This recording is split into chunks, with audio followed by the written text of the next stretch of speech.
Coming in at number 1 is George St-Pierre.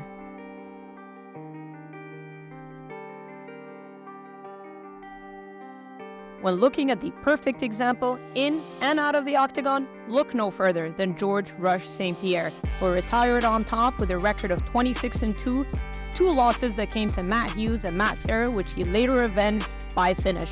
St-Pierre defended his welterweight title a record of 9 times, including wins over Carlos Condit, Nick Diaz, Jake Shields, Josh Koscheck, Dan Hardy, Thiago Alves, BJ Penn, and John Fitch.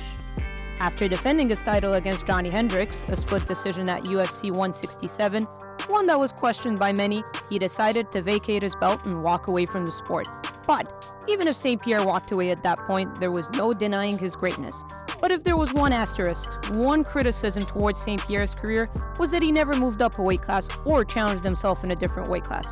Well, he put those criticisms to rest when he returned 4 years later and challenged then-champion Michael Bisping for the middleweight title. St-Pierre versus Bisping headlined UFC 217 at Madison Square Garden in New York, and St-Pierre ended up submitting Bisping to win the middleweight title and retire on top.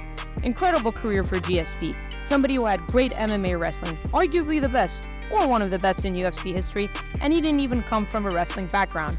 Whether it was against Josh Koscheck using his jab, or whether it was his wrestling to suffocate the likes of Nick Diaz, GSP is undeniably one of the most well-rounded fighters in the history of the UFC.